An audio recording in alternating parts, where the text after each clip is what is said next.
क्या बताते हैं परमात्मा के चारों युग में मेरे संत पुकारे और कूक कहा हम हेल रे, हीरे माणक मोती बरसे ये जग चुगदा ढेल रे। हम सत साधना और तत्व ज्ञान रूपी हीरे मोतियों की वर्षा कर रहे हैं कि बच्चों ये भक्ति करो, इससे आपको घना लाभ होगा। और हमारी बात को ना सुनकर इन नकली संतों, गुरुओं, आचार्यों, शंकराचार्यों की बातों पर आरूढ़ हो चुके हो तुम, ये कंकर पत्थर इकट्ठे कर रहे हो जिनकी कोई वैल्यू नहीं होगी भगवान के दरबार में। पर भी लेन जात है दुनिया, हमारा ज्ञान किने ना सुनिया। अब पर भी लेन जाते हैं, कहीं हरिद्वार पर कुंभ का मेला भर गया और कहीं इलाहाबाद में लग गया या कहीं और गया जी प्रयाग में कुंभ के मेले भरते हैं ये, और वहाँ पर भी लेकर कल्याण चाहते हैं। परमात्मा कहते हैं जहाँ आप स्नान करने जाते हो उस पर भी के समय कल्याणार्थ वो आपसे पहले वह मेंढक, मच्छी और कछुए पहले ही विद्यमान है, उनका कल्याण ना हुआ आज तक, वो वही धक्के खा रहे।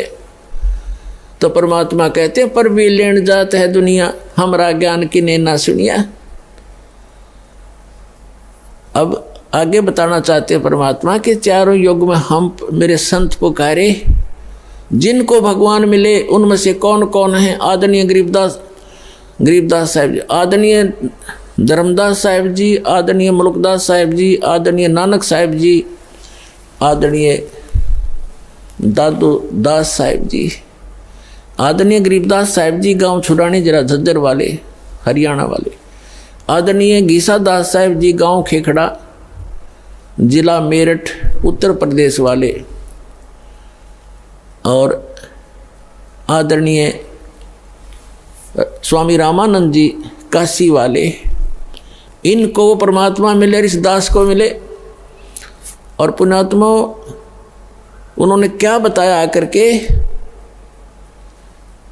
कि जैसे आदमी अभी आपको आज का जो सत्संग है, आज का जो समागम है वो किस उपलक्ष्य में है। दास अभी तक ये भूमिका ही बना रहा था। आज के सत्संग को आगे बढ़ाने के लिए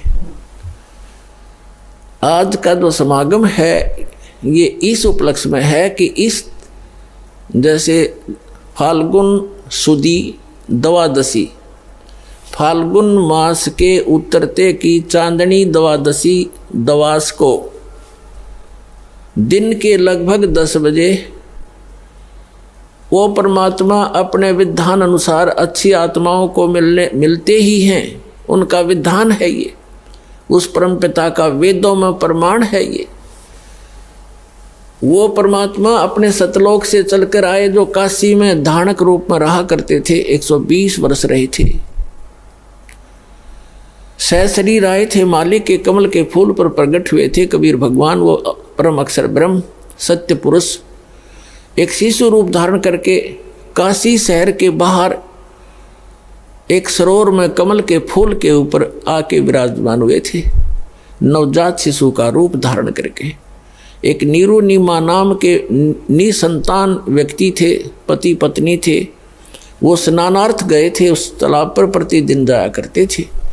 और वहाँ उनको परमात्मा ने वो परमात्मा स्वयं बालक रूप में मिले। वो बड़े खुश हुए और उसका प्रत्यक्ष दृष्टा थे एक अष्टानंद नाम के ऋषि। ये देख रहे थे कि आकाश से प्रकाश का गोला आया, जबरदस्त, बहुत ज़्यादा तेज था उसका। और अष्टानंद जी की आंखें एकदम बंद होकर खुली। जब आंखें बंद हुई तो उसने क्या देखा कि कोई बालक है। जैसे सूर्य की तरफ आप कभी नज़र दृष्टि करते हो तो आपकी आंखें उस तेज को सहन नहीं कर सकती, आप एकदम बंद कर लेते हो या साइड में करते हो। तो क्या देखते हो कि सूर्य का प्रकाश रहित आकार का गोला सा आपको दिखाई देता है, गोलाकार दिखाई देता है। वो प्रकाश रहित होता है उसका और उसका आकार दिखता है।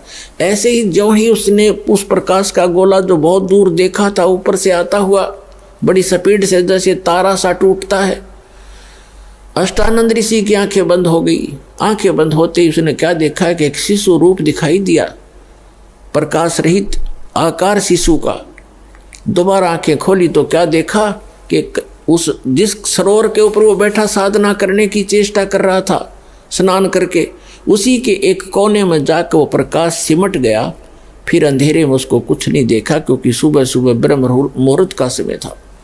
वो चला गया उठ के अपने गुरु जी के पास उसका संग का समाधान कराने के लिए कि आज मैंने ये क्या देखा गुरुवर। उनके गुरु जी थे स्वामी रामानंद जी। तो नीरुनिमा नाम के वो निसंतान दंपति थे, वो उठाकर ले गए। उनके घर परवरिश होने से 25 दिन तक परमात्मा ने कोई आहार नहीं किया, ना जलपान किया। वो चिंतित हो गए दोनों पति पत्नी। फिर परमात्मा ने कुंवारी गाय का दूध पीना प्रारंभ किया। परमात्मा की दया से ही उस कुंवारी बछिया ने दूध देना शुरू किया, गाय की बछिया। ये अलग से विषय है जो आज सत्संग दास शुरू करने जा रहा है, उसके वापस हट कर आते हैं। वही परमात्मा 120 वर्ष वहाँ रहे और 5 वर्ष की आयु में बड़े बड़े विद्वान, प्रकांड विद्वानों के छक्के छुड़ा दिए परमात्मा ने इस तत्व ज्ञान के अंदर। एक ही प्रश्न किया करते थे उन विद्वानों से, कौन ब्रह्मा का पिता है, कौन विष्णु की माँ और शंकर का दादा कौन है, पंडित जी दे बता। सबकी टाएं टाएं फीस हो जाती थी। ये तो अजरो अमर हैं, इनके कोई माता पिता नहीं है। और हमारे सदग्रंथों में लिखा है।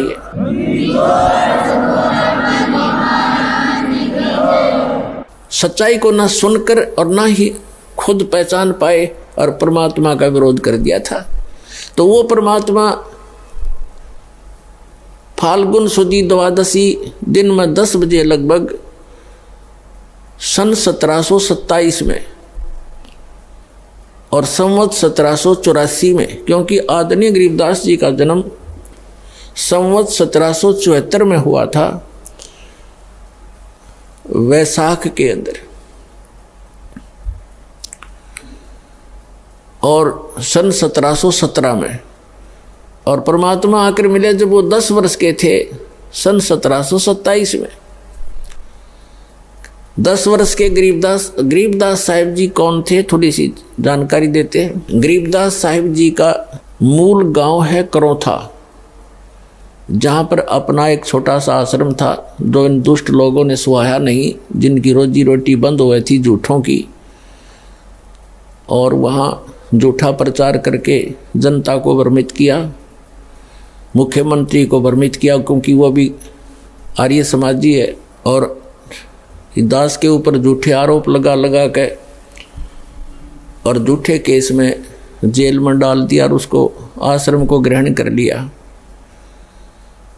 फिर भी परमात्मा कहते हैं कि साच को आँच नहीं होती।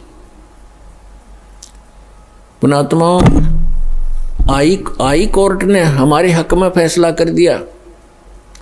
सन 2009 में मुख्यमंत्री आर्य समाजी और आर्य जो हमारा विरोध कर रहे थे, आर्य प्रतिनिधि सभा हरियाणा वाले, वो दोनों मिलकर सुप्रीम कोर्ट पहुंच गए।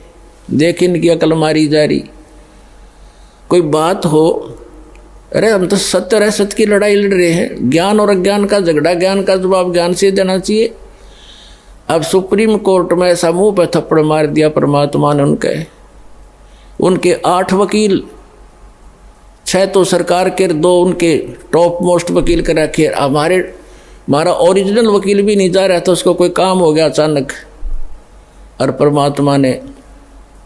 परमात्मा के बच्चों को आश्रम दिवा दिया।